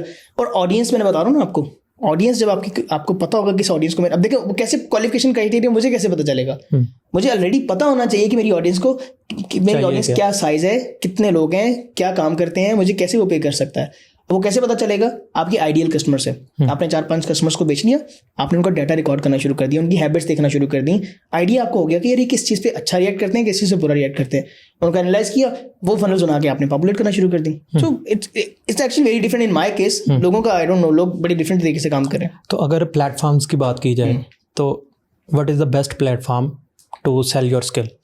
क्योंकि अगर मैं थोड़ा ऐड ऑन करूँ इसमें, क्योंकि आपको भी पता होगा कि जो भी बंदा सेल्स स्टार्ट करना चाहता है ना, उसको सबसे पहले माइंड में जो आता है वो वर्क आता है। तो मुझे लगता है कि मोस्टली लोग स्टार्ट करते हैं और उस पर लंबा प्रोसेस होने की वजह से कोई तो डेस्परेट होकर छोड़ भी देते हैं। यार ये हर कैटेगरी में डिफरेंट है, ठीक है। ये डिपेंड करता है आप बेच क्या रहे हो, बिल्कुल, आप क्या सर्विसेज बेच रहे हो सकता है कि अपवर्क आपके लिए बहुत अच्छा परफॉर्म करे, और हो सकता है अपवर्क आपको बहुत महंगा लगे, बिकॉज अपवर्क पे कॉस्ट भी आती है काम करने की, उनकी अपनी क्रेडिट्स हैं। फिर सेम इसी तरह से हो सकता है आपके लिए लिंक्डइन बहुत अच्छा हो, क्योंकि आपकी ऑडियंस लिंक्डइन के ऊपर हर रोज अवेलेबल है, घंटों स्पेंड करती है। हो सकता है लिंक्डइन पे आपकी ऑडियंस टाइम ही नहीं देती, उनको तो लिंक्डइन हफ्ता हुआ वो खोलते भी नहीं है, वो फिर इंस्टाग्राम पे ज्यादा एक्टिव है, तो आपके लिए इंस्टाग्राम हो गया। तो इसी तरह से डिपेंड करता है आपकी ऑडियंस कहाँ पे ज्यादा अवेलेबल है। कि हो सकता है ना आप अपवर्क पे काम कर रहे हैं लेकिन आप सर्विसेज दे रहे हैं कंस्ट्रक्शन की, आप सर्विसेज दे रहे हैं रियल एस्टेट की, तो आपका कस्टमर उधर तो नहीं बैठा हुआ ना। तो ये तो डिपेंड करता है। अगर आप टेक में हैं, आप कहते हैं मैं प्रोग्रामिंग में करता हूँ, मैं वीडियो एडिटिंग करता हूँ, तो आपका अपवर्क पे क्लाइंटियल तो है, मौजूद है। तो इसी हिसाब से आपको जब अपनी ऑडियंस का पता होगा कि वो कहाँ पे मौजूद होती है, तो उसी हिसाब से आप उसी प्लेटफॉर्म पे अपने आप को एक अच्छा फिगर साबित करें और वहाँ पे अपना जीत के दिखाएं खुद को। लेकिन अगेन प्लेटफॉर्म्स जो होते हैं ना, वो उन लोगों के लिए होते हैं जिनकी अपनी सेल्स फनल्स नहीं होती। अगर आपने अपनी सेल्स फनल्स बनानी है तो definitely you have to do it yourself. अब हम इतना सेल्स फनल को डिस्कस कर ही रहे हैं, तो आप एक मिसाल है, अगर उसामा आज 0 पॉइंट पे खड़ा है तो वो कैसे अपनी सेल की जर्नी स्टार्ट करेगा? पहली चीज़ तो ये कि मैं ये देखूंगा कि हाउ टू सेल, मतलब what to sell to people, ठीक है। मैं एक चीज देखूंगा कि मुझे बेचना क्या है। ठीक है, आप मुझे स्पेसिफिकली बताएं ना कि मैं बताता हूँ आपको, ठीक है। सो लेट्स से मैंने पहला आपको सोचा कि मैंने बैठ के यार मैं बेचूं क्या, जिससे मुझे जल्दी पैसे मिले और मैं जल्द से जल्द अपना $1 मिलियन या वट एवर मैंने एक टारगेट है, मैंने उसको पूरा करना है। एग्जाम्पल ले लेते हैं, मैं पर्सनल ब्रांडिंग बेचना चाहता हूँ, ठीक। पर्सनल ब्रांडिंग में किसको बेचूंगा? या पर्सनल ब्रांडिंग में आपको बेचूंगा या पर्सनल ब्रांडिंग में उसको बेचूंगा? पहले मैं देखूंगा कि मुझे कहाँ पे सबसे ज्यादा रिटर्न्स मिलेंगे और मुझे उसका इंपैक्ट कितना बड़ा मिलेगा, और मैं किसका पर्सनल ब्रांड जल्दी और आसानी से बना सकता हूँ, और मुझे उसको बेचना क्या है, उस ऑफर में देना क्या है। मैं ऑफर तैयार करूंगा, मैं पूरा का पूरा उसमें फ्रेमवर्क बनाऊंगा, अपनी पर्सनल ब्रांड का मैं अपने पोर्टफोलियोज वगैरह तैयार करना शुरू करूंगा। पोर्टफोलियोज तो नहीं होंगे, जाहिर सी बात है मेरे पास, तो मैं पोर्टफोलियोज की जगह पे क्या करूंगा, मैं पहले अपना पर्सनल ब्रांड के ऊपर काम करूंगा, दिखाऊंगा कि ये फनल्स हैं, विजुअलाइज करूंगा अगले बंदे को कि अगर आपका पर्सनल ब्रांड बनाया जाए तो ऐसे बनेगा। और फिर मैं उन लोगों को पर्सनल ब्रांड बनाने की तरफ जाऊंगा जो वल्नरेबल है। अब वल्नरेबल कौन होता है? मैं आपको एक एग्जांपल देता हूं, मैं अपनी केस में बात करता हूं, ये मेरा एक्चुअल एग्जांपल है। पर्सनल ब्रांड में वो लोग वनरेबल हैं जिनकी कंपनी चल चुकी हुई हैं, जो पैसा कमा चुके हैं, बट नोबडी नोज देम। बिल्कुल ऐसा पैसा है उनके पास, बिल्कुल नोबडी नोज देम, और वो कंटेंट भी कर रहे हैं लेकिन उनका कंटेंट वायरल नहीं जा रहा। अब उनको चाहिए क्या? उनको एक ऐसा बंदा चाहिए जो उनका सब कुछ मैनेज कर ले। सही है। सिर्फ वीडियो एडिटिंग नहीं करे। आपको मैसेज आते होंगे ना, यार मैं आपकी वीडियो एडिटिंग कर दूंगा, नहीं मुझे नहीं करवानी। एक आधा स्क्रिप्टिंग कर दूं, नहीं मुझे नहीं करवानी, मेरा सब मैनेज करो और उसको मोनेटाइज भी करके दो और उसमें से मुझे पैसे भी कमा के दो। तो मैं वो दूंगा जहाँ पे मुझे उस बंदे को पैसे भी कमा के दूं, पार्टनरशिप भी करूंगा, पैसे भी कमाऊंगा, उससे तो काम भी करूंगा, और इसी तरह से मेरा पहला क्लाइंट बड़ी आसानी से क्लोज हो जाएगा, बिकॉज आई विल नो कि मेरे बंदे अगले बंदे को चाहिए क्या। जो एग्जाम्पल देता हूँ मैं आपको, चलिए से मैं एक ऐसे बंदे को मैं टारगेट कर रहा हूँ जो महीने का $5 लाख कमाता है। सही है। पर्सनल ब्रांड में उसका बनाना चाहता हूँ। उसकी सबसे बड़ी प्रॉब्लम पता है क्या होगी? पैसा नहीं है, टाइम है। तो टाइम नहीं देना चाहता अपने पर्सनल ब्रांड में। तो अगर मैं ये कहूँ कि इसको मैं टाइम ही रिमूव कर दूँ, कि आपको टाइम देना ही नहीं है, पर्सनल ब्रांड मैं बनाऊंगा, आपका कैश आप करोगे, दैट्स हाउ मेरी ऑफर बनेगी। ऑडियंस मैंने पहले से निकाल ली थी, सारा कुछ हो गया, ऑफर बना के मैंने उसको बेचना शुरू किया। मैं गारंटी से कहता हूँ, once I know my audience, उनको बेचना मुश्किल नहीं है फिर। और ये लाइव एग्जांपल्स मैं आपको दे रहा हूँ और ये कर चुका हूँ मैं, और मैं अभी आगे भी इसके एग्जांपल्स आपके सामने जो है ना, फिर सोशल्स को फॉलो करेगा तो उनको नजर आएंगे एग्जांपल्स। बिल्कुल। अभी जिस तरह आपने ऑफर की बात की, मैंने मोस्टली लोगों की ऑफर्स पढ़ी हैं कि उनको मोस्टली ऑफर ही नहीं लिखना आ रहा होता। अब मतलब मैं अगर किसी क्लाइंट को पिच करता हूँ तो मैंने वही जेनेरिक ChatGPT से, क्लाउड से ऑफर लिखवाई हुई है, वो लोगों को भेजी जा रहा हूँ। तो how Usama write his offer? मैंने बताया आपको कि जब बात आती है ऑफर की, तो मैं हमेशा जब एक बेसिक से कंसेप्ट है, मैं आउटकम के ऊपर ही सारी ऑफर तैयार करता हूँ। अगले बंदे को ना ड्रीम आउटकम क्या चाहिए, वो मैंने सबसे पहले अपने इक्वेशन के एक साइड पे रख लिया है। सही है। उसको अचीव करने के लिए ना मैंने उस बंदे के क्या क्या चीजें करूंगा जिससे उसकी आउटकम आ जाएगी और वो बंदा उस चीज से अग्री भी करेगा। सही है। मैं आपको आगे कहूँ ना कि मैं आपको कल चांद पे लेके जाऊंगा, बल्कि चांद पे जाना तो मुश्किल काम नहीं है, आपको भी पता है, तो दुनिया जा रही है ना, अब तो हो चुका है, पॉसिबल है, लेकिन मेरे आपको उसका पता नहीं रहा कि मैं कैसे लेके जाऊंगा। तो आप मुझ पर यकीन करोगे? नहीं करोगे ना। मैं अब थोड़ी बता रहा हूँ कि मेरे पास रॉकेट है या मेरे पास सारे के सारे इक्विपमेंट्स हैं, आपको मैं इस तरह से, मैंने एक साइड पे चांद पे जाना का आउटकम तो मैंने आपको दिखा दिया, जो आप ख्वाब देख रहे हो कि मैंने जाना है, लेकिन मैंने आपको ये नहीं बताया जाना कैसे है, प्रोसेस। तो जब मैं आपको एक समझ इक्विवेलेंट प्रोसेस, जो प्रोसेस उस चीज के लिए माइंड मेक सेंस करता है, माइंड को समझ में आता है कि ये ऐसे हो सकता है, बिल्कुल हो सकता है, अगर ये चीज बंदे के पास है और ये मेरा ड्रीम आउटकम होगा तो I will trust this person. तो यही बात है कि आपकी ऑफर बन गई ना, फिर यही आपकी ऑफर है। ड्रीम आउटकम आपके सामने था, अब आपने बीच में रास्ता बता दिया कि, और डिलीवरेबल्स लोगों इतना ज़्यादा कॉम्प्लिकेट कर लेते हैं कि वो समझते हैं ज़्यादा डिलीवरेबल्स में ना 10 रॉकेट पे लेके जाएंगे। क्यों भाई, एक ही रॉकेट पे बंदा जा सकता है। बिल्कुल ये मसला है हमारी आवाम का। मसला ये है कि जब वो ऑफर बनाने की तरफ भागते हैं, उनको ये लगता है कि शायद हम ज़्यादा बेचेंगे ना तो हमारी प्राइस जस्टिफाई हो जाएगी, जबकि ऐसा नहीं होता। प्राइस को आपने स्टैंडर्डाइज भी रखना होता है, अपनी वैल्यू भी देनी होती है, और आपने हमेशा खुद को डोमिनेंट रखना है सेल्स के ऊपर कि भाई आप अगले बंदे का ख्वाब पूरा करवा रहे हो तो आप नीचे नहीं लगोगे। आप उस बंदे का उसामा को कभी डर लगा है प्राइस कोट करते हुए? नहीं, मैं 3 गुना प्राइस कोट करता हूँ और मेरे पे करते हैं आराम से। मैं आपको एग्जांपल देता हूँ अपनी, एक सिंपल स्ट्रैटेजी है, आपका कोई भी ऑडियंस यूज कर सकती है बड़े आराम से। मेरे पास कोई बंदा आएगा ना, क्योंकि मुझे वेबसाइट बनवानी है, हमारी एक सर्विसेज इसमें ये भी है, तो मैं उनको कहता हूँ कि भाई मैं उसके सामने 4 एग्जांपल्स रखता हूँ कि ये एक वेबसाइट है, ये 2000 की है, ये मेरे कस्टमर बनाई थी, मैं बे इस्तेमाल, अभी मतलब यूजलेस वो वेबसाइट सामने रख दूंगा 2000 की, और मैं एक रखूंगा 5000 की, वो कुछ अच्छी है, एक रखूंगा 10 की, एक 20 की रख दूंगा। ऑप्शन रख दिए उसके सामने, जैसे आपके सामने कपड़े वाला ऑप्शन रखता है, शॉप पे जाते हैं शूज का ऑप्शन आता है। अब 20,000 वाली वेबसाइट तो फिर अंत है ना, उसका तो मुकाबला ही नहीं है, उसको नजर आ रहा है। मैं क्या करता हूँ, मैं कहता हूँ ये जो 20,000 वाली है ना, ये मैंने एक बंदे को $20,000 की बना के दी थी, या जैसे भी है। अब ये अगेन हाइपोथेटिकल सिनेरियोज हैं हमारे केस में, क्योंकि हम बेच रहे हैं उसको, हमारे पास वो कुछ केसेस हैं। वो 20,000 उसने पूरी वेबसाइट को बनवाने के लिए नहीं दिए थे, वो उसने बीच में कुछ और भी चीजें ऐड करवाई होंगी, वो फ्रंट एंड में उसको नजर नहीं आ रहा। हमें पता है कि 20,000 टोटल हमने किस चीज के चार्ज किए, लेकिन उसको हमने ये बताया कि 20,000 की वेबसाइट थी। अब वो कह रहा है यार मेरे पास 20,000 का तो बजट नहीं है, लेकिन 10 वाली भी अच्छी है, 5 वाली भी अच्छी है, मैं क्या करूँ? फिर मैं उसको वहाँ पे खुद ही ऑफर दे देता हूँ कि जो 20,000 वाली है ना, मैं एक शर्त पे तेरे लिए 10 की करूंगा। उसको तो डिस्काउंट 50% डिस्काउंट मिल रहा है। किस शर्त पे? अगर तुम मेरे साथ जो है ना, ये आगे मार्केटिंग, ये सारा फनल जो है ना, वो हमारे साथ चलवाता, तो करवा तो रहा है ना, तो किसी को तो पे कर रहा है, तो हमारे साथ आ जा। और सिर्फ आ ना जा तो हमारा काम दिखेगा, तो खुद कहेगा कि यार this is one of the my best decisions. अब वो जो 10,000 में हम चार्ज करे थे, हमने वैसे 10,000 ही चार्ज करते हैं, लेकिन उस बंदे को ये फील करवाया कि हमने तेरे पे एहसान किया है। तो क्या होता है कि अब वो बताए मुझे बात कि जो जिसको 20,000 की चीज 10 में मिल रही है, वो तो उसके लिए पे करना ज्यादा आसान है। अगर मैं आपको ये कहता कि ये $10,000 सीधा डायरेक्ट मुंह पे जाके बता दो समटाइम्स, और इसके और भी बहुत सारे तरीके, ये मैंने सिर्फ आपको अपना एक वन ऑफ द तरीका बताया। अच्छा उसामा, आपको क्या लगता है कि what is the biggest reason कि जिससे कोई भी कंपनी अपने क्लाइंट्स लूज कर देती है? यार बहुत रीजंस होती हैं, कोई एक रीज़न स्पेसिफिकली नहीं हो सकती. क्वालिटी भी इसमें हो सकता है, क्लाइंट की प्रायोरिटी भी हो सकता है, क्लाइंट को आप कितना प्रायोरिटाइज कर रहे थे. फिर ये भी हो सकता है कि आपने क्लाइंट को प्रॉमिस कुछ किया था, डिलीवर आप कुछ और कर रहे हो. क्वालिटी दे रहे हो लेकिन डिलीवरी प्रॉमिस जो है ना वो डिलीवरेबल्स चेंज हो गए हैं. फिर समटाइम्स ये होता है कि जिस इकोसिस्टम में आप क्लाइंट को पहले लेकर आए थे वो मुख्तलिफ था, बाद में आपने चेंज कर दिया. तो काफ़ी सारे हो सकते हैं, बट मैं आपको एक मोस्ट प्रॉमिसिंग बताता हूँ कि जो सबसे ज़्यादा एक बड़ा इशू बनता है लोगों के लिए. आप कभी भी ना क्लाइंट को अपने ऊपर डोमिनेंट ना होने दो. जब आप क्लाइंट को अपने ऊपर डोमिनेंट होने देते हो ना, कि क्लाइंट डिसाइड कर रहा है कि क्या करना है क्या नहीं करना, वहाँ उसी दिन आप क्लाइंट लूज कर देते हो. लेकिन अगर इस सिनेरियो में क्लाइंट मुझे कह रहा है कि यार आपकी प्राइसेस बहुत ज़्यादा हाई हैं, मुझे यही सेम क्वालिटी कोई और बंदा इससे हाफ प्राइस में मुझे दे रहा है, तो अल्लाह ताला पे करो यार.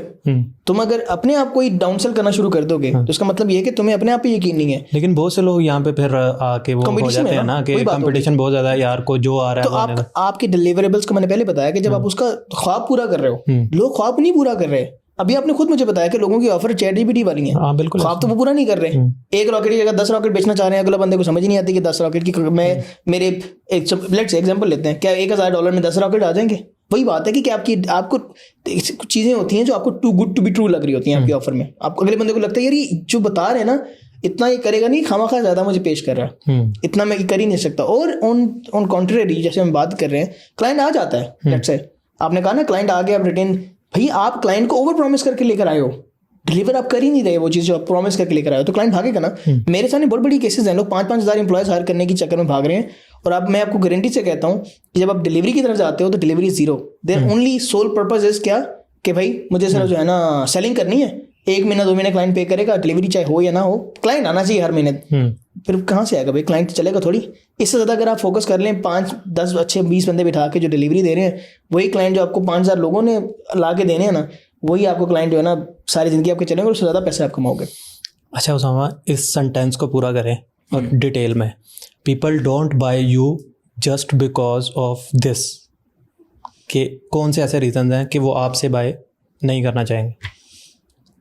क्योंकि मैं बहुत ज़्यादा चार्ज करता हूँ. This is one of the reason. मैं इतना चार्ज करता हूँ कि शायद मैं खुद लोगों को मना करता हूँ. And I have made the most money just because by rejecting people. मैंने अपनी ज़िंदगी में शायद मैंने 1000 लोगों को जो मेरे पोटेंशियल कस्टमर्स हो सकते थे मैंने उनको रिजेक्ट किया होगा. आराम से 1000 लोगों से ज़्यादा बता रहा हूँ. अगर मैंने 600 के साथ काम किया ना तो 1000 से ज़्यादा लोगों को मैंने रिजेक्ट किया है. एंड और ऐसा नहीं कि मैं उनको काम नहीं दे सकता था, मेरे पास कुछ ऐसा था नहीं कि मैं उनको दे सकता. वो मुझसे ये कहते रह गए कि उसामा कुछ और है आपका तो मुझे प्रोवाइड कर दें, लेकिन नहीं. And now I am gonna tell you the reason as well in this podcast. मैंने आज तक नहीं बताई, क्योंकि मैं अगर उनके साथ काम करता मैं अपने स्टैंडर्ड्स को डाउन कर लेता. वो लोग बुरे नहीं हैं, लेकिन मुझे इस बात का पता है कि उनके साथ काम करने की वजह से मेरे स्टैंडर्ड्स में मसला आता. एक के साथ करता तो फिर दूसरे के साथ भी करना पड़ता. तो इस तरह से मेरा जो पूरा फनल है, मेरा जो पूरी रेपुटेशन है वो ख़राब हो जाती. और जो मैं जिन अच्छे लोगों के साथ काम कर रहा हूँ वो जब देखते हैं कि मैं ऐसे हर बंदे के साथ काम कर रहा हूँ, तो जो मैंने स्टैंडर्ड अपना बनाया हुआ होता है वो मेरा वीक हो जाता और फिर लॉन्ग टर्म के अंदर मैं कभी वो ना कर पाता जो मैं करना चाहता हूँ. तो दैट्स द ओनली रीज़न. तो इसीलिए अपने स्टैंडर्ड्स को नहीं आपने चेंज करना. इसलिए प्राइस ज़्यादा है तो है, करना है तो ठीक है, नहीं तो नहीं करो, कोई मसला नहीं है. इंटरेस्टिंग. और आपका बड़ा मतलब थिंकिंग लेवल बड़ा और तरह का है कि मैंने आज तक काफ़ी लोगों के साथ पॉडकास्ट भी की है, वैसे भी लोगों से मिला हूँ. लोगों का पर्सपेक्टिव ये होता है कि यार ये क्लाइंट आया है ना, हमें इसे क्लोज करना है, चाहे मतलब थोड़े पैसे भी हमारे बन रहे हैं ना. तो ये पर्सपेक्टिव बिल्ड करना आई थिंक इसके पीछे काफ़ी मतलब वर्किंग है आपकी, मुझे लगता है. अच्छा, वर्किंग तो मैं नहीं कहूँगा कि बहुत वर्किंग है, क्योंकि मैं उस तरह का बंदा हूँ, मैं बहुत प्लंट हूँ. मैं अपने चीज़ों को ना इतना ज़्यादा टाइम नहीं देता कि प्राइसिंग के ऊपर के. मैं ये समझता हूँ कि दिस इज आवर वर्थ और ये मैं करता हूँ. अगर मुझे आपने मेरे से बात करनी है आपने, तो यू हैव टू पे मी लेट्स से $300 पर आवर. ठीक है, मैंने एक ऑफर लॉन्च कर दी. तो अगर आप मुझे क्योंकि ये बहस करें कि आपको मैं $300 क्यों दूँ, तो वो बंदा मुझे मैसेज भी ना कर सके. मेरे पास इतना अख्तियार होना चाहिए कि इस बंदे को यही नहीं पता कि मैंने अगर इतने लोगों को मिलियंस ऑफ डॉलर्स अगर जनरेट करके दिए हैं और मेरी ये वर्थ $300 एक घंटे की बनती है, तो लोग बताऊँ क्या सोच रहे होते हैं, या जो कस्टमर जिसके जहन में ये आ रहा होता है कि यार $300 देने हैं उसको 1 घंटे बात करने के सिर्फ. भाई there are people which are charging $15,000 पर 1 hour. There are people in this industry जो $1 मिलियन एक दिन का मिलने का चार्ज करते हैं. आपको क्या लगता है कि वो एक दिन की कॉस्ट है? नहीं, इट्स योर एक्सपोजर. उनके साथ एक्सपीरियंस, उनके साथ टाइम गुजारने का जो आपको है ना वो आप पे कर रहे हो, और उसके बाद जो आपकी लाइफ में चेंजेस आएंगी दे आर अनकाउंटेबल. इतनी न्यूमरस चेंजेस आपकी लाइफ में आएंगी ना. और वही बात है कि people charge for actually what they are. It's not about कि कितना टाइम वो आपको दे रहे हैं, बट वो एक्चुअली जो आपको एक्सपोजर आपके टेबल पे लीव करके जा रहे हैं, आप उनसे बात. I have listen to a story, I think मुझे वो याद नहीं है, एक चाइनीज था, उसने किसी सऊदी या किसी मिडिल ईस्ट के किसी बंदे से मिलने के लिए he have spent I think $25 million सिर्फ उससे मिलने छोटी सी डिस्कशन के लिए, बात करने के लिए. नंबर्स का मुझे नहीं आइडिया, लेकिन मैं कहता इसके करीब करीब थे. लेकिन it was a hell of, मतलब लोग बहुत ज्यादा पे करते हैं सिर्फ आपके टाइम का. और सिर्फ ये तभी होता है जब आप अपने टाइम को खुद वैल्यू करते हो. I have seen people like there have हजार लोगों की कंपनी के एम्प्लॉयज हैं उनके, they don't value their own time. वो सबसे मिल रहे हैं, वो सबको उतना ही टाइम दे रहे हैं. नहीं देना चाहिए. आपका टाइम बहुत कीमती होना चाहिए. ये time you should be unapproachable. और जब आप अनअप्रोचेबल बनते हो तभी आप खास बनते हो. मैं ये नहीं कह रहा कि आप लोगों से मिलो ना, लोगों के जवाब मत दो. आप किसी गैदरिंग में चलो, जो इवेंट कर लो यार, फ्री में कर लो, लोगों से सारे जवाब दो. लेकिन अगेन इट शुड फील कि उनको कुछ मिला है, वो वैल्यू. देखो ना, जब आप रोज कॉमन हो जाओगे सबके सामने, तो आप भी कॉमन आप साउंड करोगे, स्टैंडर्ड तो डाउन हो जाएंगे. तो that should not be part of your, at least to your personality. तो जितना ज़्यादा अपने आप को खास बनाओगे, लोग आपको उतना खास आपको ट्रीट करेंगे. एंड यही मेन चीज़ है आपकी सेल्स के अंदर भी. जितनी खास फनल्स आपकी होंगी, जितनी ज़्यादा आप स्टैंडर्ड्स के ऊपर लेकर आओगे, उतना लोग आपको प्रायोरिटाइज करेंगे. अच्छा, आपकी कौन सी ऐसी नेगोशिएशन टेक्निक है जो आपको लगता है कि यार ये मेरी सबसे मुख्तलिफ है? मेरे नेगोशिएशन वाला सीन में मैं घुसता नहीं हूँ. कोई मैंने एक तो मैंने आपको बता दी ना कि वो जो 10-20 वाला फर्क बता दिया, which is again very common one. वैसे मैं नेगोशिएशन में घुसता नहीं हूँ. जो नेगोशिएट करना चाहता है ना, मैं कहता हूँ नहीं सॉरी, एक फिक्स नंबर मैंने दे दिया ना, इसके नीचे मैं नहीं आ सकता. अगर हाँ, उसमें ये हो सकता है कि देन आई थ्रू ऑफर्स. ठीक है, कि एक के साथ फिर एक बाय करो.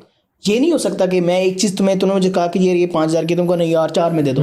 नहीं 4 में नहीं दूंगा. 4 के साथ ये ले लो या ये निकाल दो. लेट्स से 5 में तुम ये 2 चीज़ें करवा रहे थे या 3 करवा रहे थे, 1 निकाल दो, 2 कर लो, 4 में कर दूंगा, मुझे मसला नहीं है. और बात ये है कि जब 4 में आप निकाल रहे हो तो उसका नुकसान बीच में होना चाहिए. जैसे कि एग्जांपल देता हूँ मैं आपको.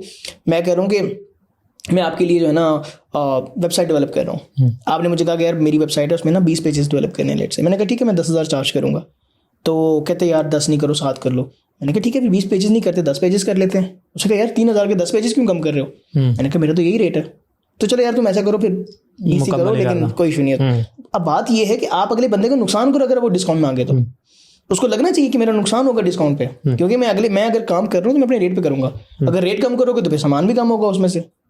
कोई आप किसी भी लेट्स से अगेन आप रोलेक्स बाय करने जा रहे हो, अब ये करोगे यार कम पैसों में दे दो, नहीं ना. क्यों? रोलेक्स के तो आपके पीछे लाइन लगी हुई है और लेने के लिए यार, पीछे वेटिंग लिस्ट है पूरे 2-2 साल की. तो उसका मतलब ये है कि आपका डिस्काउंट तो नहीं मांगोगे ना उनसे. आप तो कहोगे भाई जितने का है उतने का दो भाई, मुझे भी चाहिए. तो ये स्टैंडर्ड आपको बनाना पड़ता है, डिजाइन करना पड़ता है, कंस्ट्रक्ट करना पड़ता है. और वरना लोग आपको वैल्यू नहीं करेंगे, वरना तो हर दूसरी घड़ी जो रोलेक्स बन जाएगी. बिल्कुल ऐसे ही.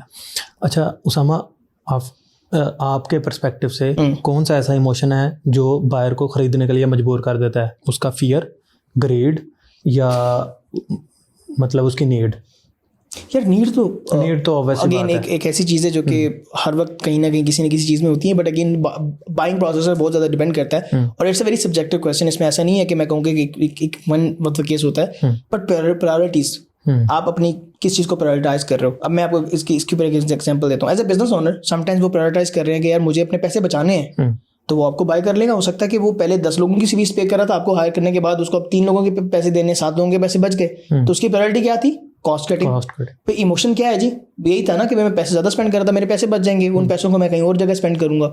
और इसी तरह से फियर की बात कर रहे थे कि फियर जो है वो भी होता है समटाइम्स, कि फियर ऑफ लूजिंग, कि मेरे साथ वाला जो है वो बंदा क्लिनिक चला रहा है, मेरे क्लिनिक में आते हैं 10 पेशेंट, उसके आते हैं जी 50 पेशेंट, तो कहीं मेरा क्लिनिक बंद ही ना हो जाए. मेरा फियर है ना, मेरे क्लाइंट्स कहाँ से आएंगे, मेरे पास पैसे भी नहीं है, स्पेंड भी नहीं कर सकता. तो वो जो फियर है उसको आप जाके बेच सकते हो. उस फियर के ऊपर ही कल को भाईजान तुम बंद हो जाओगे, तो बेचा जा सकता है. अगेन मैंने कहा सब्जेक्टिव है. तो क्लाइंट के इमोशंस जो है ना वो ट्रिगर ही तब होते हैं जब आप उसके सामने उसका विजुअलाइज करवाते हैं उसका फ्यूचर, कि आगे क्या होगा. अगर ये नहीं करोगे तो आगे क्या होगा, नहीं तो क्या बनेगा. हो सकता है वो फियर हो सकता है वो उसकी कोई ऐसी आउटकम हो जो सारी जिंदगी वो बनाना चाह रहा था. ये हो सकता है आप उसको कहोगे अगर तुमने ये ले लिया तो क्या होगा. तो अगेन ये तो इमोशंस है. ये तो वेरी सब्जेक्टिव क्वेश्चन था, लेकिन बहुत सारे केसेस हो सकते हैं इसके. अच्छा उसामा, आपको क्या लगता है, सेल तो एक मतलब मेन स्किल हो गई, लेकिन इस टाइम पे सेल के मतलब किस चीज़ को हमें सेल करना चाहिए मार्केट में कि जिसकी डिमांड बहुत ज़्यादा है, कि एक तो आपकी सेलिंग स्किल अच्छी होनी ही चाहिए, लेकिन बैक एंड पे हमें उसकी किस चीज़ की सर्विस सेल करनी चाहिए अगर हम आईटी सेक्टर की बात करें तो? यार to be very honest, IT शाइटी को तुम छोड़ दो, इस सेक्टर को छोड़ दो, जो तुम्हें अच्छा लगता है और जो तुम्हें लगता है कि मैं अपनी सारी ज़िंदगी कर सकता हूँ और मैं रोज़ करूँगा तो मैं इसमें इम्प्रूव भी होऊंगा, वो कुछ भी हो सकता है। तुम्हें लगता है ना कि एआई आएगा मुझे रिप्लेस कर देगा? I have been in touch with people जो एक लोगो डिज़ाइन करने का $50,000 चार्ज करते हैं, एंड देयर आर पीपल जो $5 में भी करते हैं, बिल्कुल कुछ फ्री में भी कर देते हैं, बिल्कुल कि यार ये करेंगे फ्री में कर, एक तो साथ कम्प्लीमेंट्री। ठीक है, एआई भी तो कर सकता है ना। लोगों 50,000 किसी को क्यों देने हैं? Because they are very good at it. उन जैसा कोई भी नहीं हो शायद मार्केट में, और हो सकता है बहुत हो डिज़ाइन वैसा, वो लोगों जैसे ही डिज़ाइन बनाएगा, लेकिन जो उसके पीछे का प्रोसेस है, जो उसके स्टैंडर्ड्स हैं, जिस कंपनी के लिए वो काम कर रहा है, ये फ़र्क पड़ता है। तो मैं ये नहीं कहता कि आप कोई भी पैशन में लेकर आज आप कहते हो जी मुझे सिंगर बनना है, तो भी बनो। एआई एक सिंगिंग नहीं कर सकता है ना, एआई भी तो कर लेगा। तो क्या लोग बैठ के एआई की सुनना शुरू कर देंगे? तो बहुत सारी ऐसी भी चीज़ें हो सकती हैं जो आपको आती हैं, आप उसमें बहुत अच्छे भी हो, आप उसमें बहुत बड़ा कारोबार शुरू कर सकते हो, बट आप क्या करते हो, आप मार्केट को फॉलो करते हो। आप अपने उस कहते हैं ना कि अपने शौक को, अपनी पर्सनैलिटी को, अपनी उस एक स्किल को मार देते हो जरा इसी वजह से कि आपको लगता है कि उसमें पैसा नहीं है। मेरा ये मानना है, आपकी कोई भी स्किल है, पैसा सब में कमाया जा सकता है, ज़्यादा कमाया जा सकता है। बल्कि आपको ये सिर्फ मार्केट ने डर दे दिया कि नहीं मौलवी बन जाओगे, हिफ्स कर लोगे तो पैसा नहीं है। मैं आपको लिख के देता हूँ ऐसे भी 10 बंदे जो किसी भी आईटी सॉफ्टवेयर कंपनी से ज़्यादा पैसा कमा रहे हैं, वो मौलवी हैं, वो हाफिज हैं, वो ये काम कर रहे हैं। बात ये नहीं है कि वो गेन कारोबार है हर तरह का, लेकिन बात इस चीज़ की हो रही है कि it is all in our head कि यार ये, क्योंकि पैसा अल्लाह ताला ने तवक्कुल पे ही देना है। जितना तवक्कुल करोगे, जितना भरोसा होगा, जितना अल्लाह ताला पे यकीन करोगे, उतना अल्लाह ताला की ज़्यादा जो है ना ज़्यादा आपको प्रोवाइड करती है। हमारा जो ये डर है ये मार्केट देती है ना। ट्रेंड्स कौन बनाता है? इंसान ही बनाते हैं। बिल्कुल। ट्रेंड चेंज कौन करता है? इंसान ही चेंज करते हैं। तो आप ट्रेंड भी चेंज भी तो कर सकते हो ना। तो अगर आप ट्रेंड चेंज करने वाले जो बन जाओ तो फिर बिल्कुल। आज से पहले क्या हमारे आज से 20 से 25 साल पहले इंटरनेट था, तब लोग कैसे पैसे कमाते थे? आज इंटरनेट है, अब डिफरेंट तरीके से कमा रहे हैं। तो इसका मतलब ये है कि जो 25 साल पहले कमा रहे थे वो कमाना बंद हो गए। क्या रोड्स नहीं बनते? क्या घर नहीं बनते? वो तो एआई और इंटरनेट के बगैर बन रहे हैं, लेकिन उसमें भी आज एआई आ चुका हुआ है, मशीनरीज आ चुकी हुई हैं। वही लोग हैं, वही 50 साल के भी लोग हैं, वो पहले से ज़्यादा पैसे भी कमा रहे हैं। फ़र्क वही है। अगेन, आपको जो अच्छा आता है, जो आपको करने का दिल करता है, जिसमें आप अच्छे फील करते हो खुद को, उसमें स्टिक करो। This is my opinion. ये मैं सबको एक सेम ओपिनियन देता हूँ। हाँ, अगर आप कहते हो मुझे कुछ नहीं आता, मुझे कोई शौक ही नहीं है और ना मैं ये करना चाहता हूँ, मैं चाहता हूँ कि मैं मार्केट के फ्लो के साथ जाऊँ, फिर there is again go with the flow with of AI. मैं ये कहूँगा कि एआई जो कर रहा है फ्लो में घुसते चले जाओ, जो एआई लाता जाएगा सीखते जाओ और बढ़ते चले जाओ। अच्छा उसामा भाई, after listening this whole podcast, कोई बंदा जो बैठा ये सुन रहा है और उसने अपना ज़हन बना लिया कि हाँ यार मैं सेल्स सीखना चाहता हूँ, तो कहाँ से उसे स्टार्ट करना चाहिए? मतलब कौन से ऐसे प्लेटफॉर्म्स हैं जहाँ से वो ये चीज़ सीख सकता है, या कोई ऐसी बुक या कोई भी चीज़ आप रिकमेंड करना चाहें? यार मैं अपनी बात करूँ तो खुद हम जो सेल्स मैंने अभी तक जो अपनी अडॉप्ट की हैं, मैंने लोगों को पढ़ा। So if you want to be a hell of a sales person, work on your psychological skills. कि आप इंसान को कैसे पढ़ते हो, इंसान की ज़रूरियात को कैसे समझ सकते हो, इन चीज़ों पे काम करना शुरू कर दो। उसके लिए बहुत सारी बुक्स हो सकती हैं। There is a book which is how, I think इसका नाम है subconscious mind, like how to control your subconscious mind. मुझे इसका बुक का नाम बोलेगा फिर से, पहले मैंने पढ़ी थी। I'll give you the name, उसका अभिषेक अटैच कर भी देना। उसके अलावा अगर आप सेल्स के ऊपर काम करना चाहते हो, then there is a guy named Alex Hormozi, बड़ा ज़बरदस्त बंदा है। आप उसके मैं ये नहीं कह रहा कि इज़ कंप्लीट, बहुत सारे चीज़ें होंगी जो एक नए सेल्स वाले बंदे को समझ में भी नहीं आएंगी, but yes you can learn at least 2 to 3 things. क्या कि मार्केटिंग कितना रोल प्ले करती है, और कंटेंट कितना रोल प्ले करता है, फिर ऑफर कितना रोल प्ले करता है आपकी पूरी की पूरी आपकी सेल्स साइकिल के अंदर। इसके अलावा अगर आप कहते हो सेल्स सीखनी चाहते हो, तो भाई I am teaching people sales for free. अपने कंटेंट से, अपने स्कूल कम्युनिटी में, हमारी फ्री कम्युनिटीज हैं। और हम क्यों सिखा रहे हैं फ्री में? बिकॉज आई नो कि बहुत सारे ऐसे लोग भी यहाँ मार्केट में एग्जिस्ट करते हैं जिनको इंग्लिश समझ में नहीं आती, उनको इंग्लिश पढ़नी भी नहीं आती, वो सेल्स में आना चाहते हैं। तो मैं उर्दू लैंग्वेज में अपनी ज़बान में लोगों को सिखाना चाहता हूँ, ताकि लोगों को कॉन्फिडेंस आए। लोग बहुत अच्छे लोग हैं। मैं भी कल एक बच्चा देख रहा था, उमर नाम है इस बच्चे का, उसने एक रिंग बनाई है बच्चियों के लिए, लड़कियों के लिए, कि वो पहन के मार्केट में कहीं निकलती हैं तो पहन सकती हैं, तो अगर वो उनको टच करेगा तो उससे वो करंट दे सकती हैं उसको। लेकिन उसको बेचना नहीं आता, वो बना रही है उसने, वो इवन न्यूज़ में जा रहा है, हर जगह जा रहा है, मेरे से बात भी हुई है, वो बच्चा इतना, उसको सेल्स की स्किल्स ही नहीं है, उसको ये नहीं पता। मैंने उससे पूछा क्या इसको आप इवॉल्व कर सकते हो, कहता नहीं ये बेहतर नहीं हो सकती, हालांकि वो ऐसी चीज़ है उसके अगर 10 वर्जन न्यू आए तो इतनी स्मार्ट रिंग बन जाएगी और आप उसको बेचना चाहते हो इंटरनेशनल लेवल पे बेच सकते हो। मैं ये नहीं कह रहा बनी हुई है, मार्केट में बहुत सारी चल भी रही होंगी, पाकिस्तानी लेवल पे अगर आप न्यू आइडिया है और ऐसा आइडिया है जो कि बहुत जरूरी है और मौके की मुनासिबत के हिसाब से बहुत जरूरी है, बेचा जा सकता था ना। पर बात ये कि उसको कौन सिखाएगा, he is just 17 years old, एक छोटी सी जॉब कर रहा है, वो अपना एक वेंचर खड़ा करके अच्छा खासा कारोबार कर्ज बना सकता है, बिल्कुल ऐसे ही। लेकिन कहाँ मसला आता है, उसको बेचना सिखाए ना, फिर तो कौन सिखाएगा, उसको तो इंग्लिश भी नहीं आती है, वो इंग्लिश वाले लोगों को क्या सुनेगा, वो तो आगे सब समझ लो कि बीन बज रही है, उसको समझ भी नहीं आएगी क्या चल रहा है। तो इसलिए मैं चाहता हूँ कि एक ऐसी कम्युनिटी जो कि मैंने ऑलरेडी बनाई हुई है, मैं लिंक भी दे दूंगा, आप शेयर कर दीजिएगा, लोग सीखें फ्री में आके यार। I want them to learn the every basics of sales at least. In the last, I want to do a rapid fire with you. Sure. Close one deal or build your relationship with client. Yeah, build relationships always, every other day. Experience or degree. Experience. AI, sales में या humans. Humans. Money or reputation. Reputation. One client or bulk of the clients. In my case, one client. अब मेरा last question ये है कि अगर कोई बंदा ये वीडियो आज से 5 साल बाद देख रहा है और काफ़ी सिनेरियो चेंज हो चुके हैं, लेकिन एक चीज़ जिस पे उसको स्टक रहना चाहिए वो कौन सी होगी? अगेन अभी वही बात दोबारा कर लेते हैं कि ताल्लुक अपने क्लाइंट के साथ और retain them as much as possible and build partnerships. बताऊँ बात क्या है, ये जो सर्विस इंडस्ट्री है ना, जिसमें हम सेल्स की बात हम बार बार कर रहे हैं, क्योंकि ज़्यादातर लोग हमें जो देख रहे हैं, हमारे जो लिसनर्स हैं, वो सर्विस इंडस्ट्री से आते हैं, वो प्रोडक्ट से नहीं आते। सर्विस इंडस्ट्री में ना आपको सबसे ज़्यादा जो ताल्लुक है ना, वो आपको प्रोवाइड करता है वैल्यू। अगर आप एक बंदे के साथ अच्छा चलते हैं और आपने उस बंदे के साथ ताल्लुक बनाया, ताल्लुक का मतलब ये नहीं कि काम सिर्फ दे रहे हैं, सिर्फ काम देना ताल्लुक नहीं होता। बिल्कुल, ताल्लुक का मतलब ये होता है कि आप उस बंदे को समझ रहे हैं, आप उस बंदे की प्रॉब्लम्स को समझ रहे हैं, उस बंदे के साथ बैठ रहे हैं, डिस्कस कर रहे हैं, आप उसके दोस्त बन रहे हैं, आप उसकी ज़िंदगी का एक अहम हिस्सा बन रहे हैं। वो कल को कोई चीज़ करना चाहता है, वो आपसे आके पूछता है कि सामा ये मैं करूँ। तो जब ये बन जाता है ना, तो वो एक बंदा आपके लिए हज़ारों क्लाइंट्स लेकर आएगा। मैं आपको एक एग्जांपल दे देता हूँ अपनी। बिल्कुल। एक क्लाइंट जिसने मुझे आज तक $1500 तक पे नहीं किए क्योंकि काम नहीं करवाया, उस एक बंदे ने मुझे 12 क्लाइंट्स दिए हैं, जिसने मुझे $1.5 पे किए होंगे। एक रेफरेंस ने मुझे 12 क्लाइंट्स दिए जिसकी वजह से मैंने $1.5 बनाया होगा, सिर्फ एक बंदे की ताल्लुक की वजह से। और वो बंदा रोज मुझसे बात करता है, कोई गपशप लगती है। आज तक उसने पैसे मुझे पे नहीं किए, लेकिन उसने एक ताल्लुक की वजह से मैंने इतना पैसा कमाया। ये एक केस स्टडी है। ऐसे बहुत सारे लोग हैं, मेरे पास आते हैं लोग, मैं उनको अच्छे से ट्रीट करता हूँ। अभी मेरे पास एक क्लाइंट आया है, हालांकि नीश ही डिफरेंट है, ई कॉमर्स का काम कर रहे थे, वेबसाइट बनानी थी। उसने कहा कि मैंने उन बंदों की वेबसाइट देखी है, आपने बनाई है, मुझे मेरी बात हो रही थी, उसको बता रहा था कि आप एक अच्छा काम करते हैं। वो रेसिस्ट तो नहीं मैं कहूँगा, लेकिन उस बंदे के ज़हन में ये बायसनेस है कि पाकिस्तान में तो लोग कम चार्ज करते हैं। वो आया मेरे पास, उसने कहा यार मुझे वेबसाइट बनानी है, उसके ज़हन में था शायद 2-3 हज़ार में बन जाएगी। मैंने उसको जब कोटेशन दी, उसने कहा यार ये तो यूरोप में इतना लोग चार्ज करते हैं। मैंने कहा तो यूरोप से करवा लें फिर। उसने कहा करवाना तो आपसे ही है।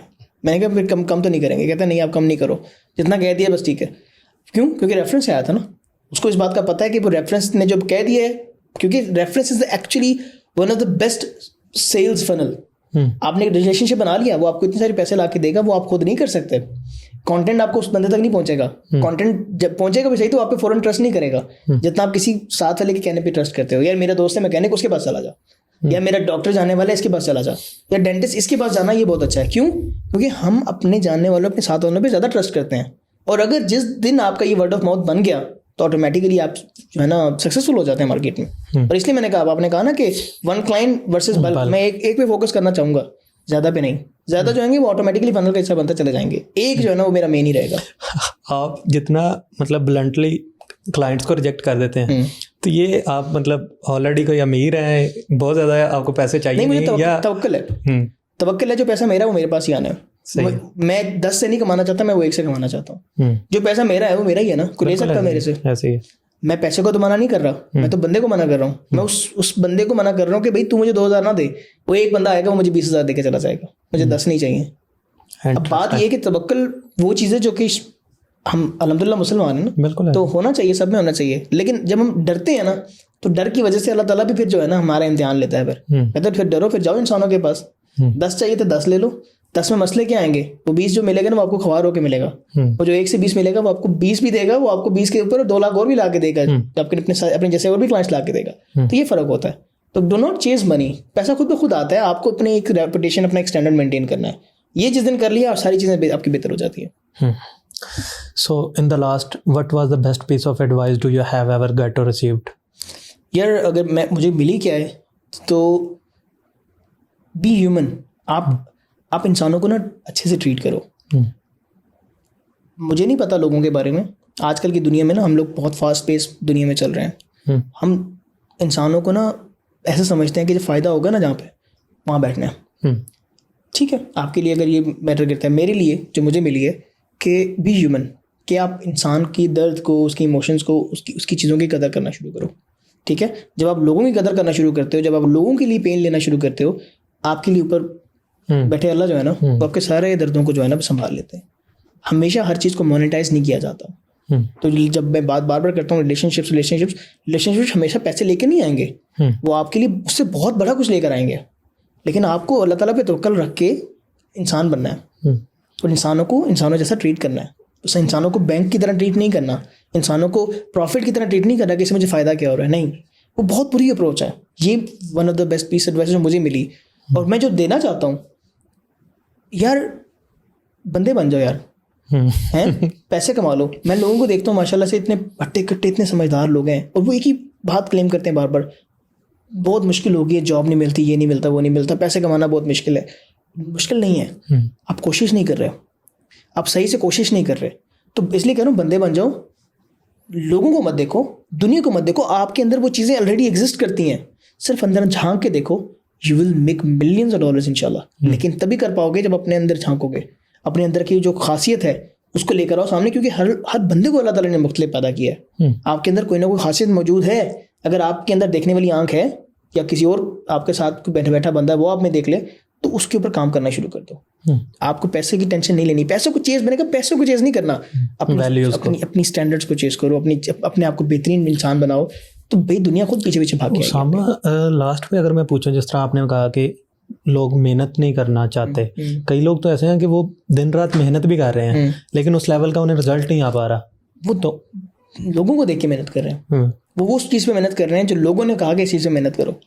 मैंने आपको बताया ना कि भाई लोगों की बताई हुई चीज़ें एक जगह तक तो ठीक है कि अगर आपको मैंने कोई बता दिया कि यार ये एक तरीका कार अच्छा है, इस पे आप करो, लेकिन आप फॉलो करना शुरू कर देते हो। भाई उसामा ने कहा जी अपर के बैठ जाओ, ऐसे प्रपोजल लिखो तो पैसा आ जाएगा। नहीं, मैंने आपको तरीका बताया कि ये एक तरीका कार है, अब आप उसको, उसमें से 10 तरीके आपको निकालने चाहिए। दिमाग अल्लाह ताला ने किस लिए दिया आपको? इसलिए मैं कह रहा हूँ कि जब आपके अंदर अपनी कोई स्किल्स हैं, आपके अंदर बहुत सारी ऐसी चीज़ें होती हैं जो आपको अल्लाह ताला ने दे दी हुई हैं, आप उनका इस्तेमाल ही नहीं करते। दिमाग का तो यूज़ करना लोगों ने बंद कर दिया ना जब से ये फ़ोन्स आए हैं और ये मोबाइल फ़ोन्स की वजह से, क्योंकि हमारा टाइम इतना ज़्यादा तेज़ी से गुजर रहा होता है कि हम मेडिटेट ही नहीं करते। कभी आप जाएँ वॉशरूम में तो आपका दिमाग बड़ा चलता है, क्यों? वॉशरूम में अगर मोबाइल आपके पास नहीं हो तो, कुछ लोगों के वहाँ भी मोबाइल होता है, तो आपको क्यों दिमाग चलता है?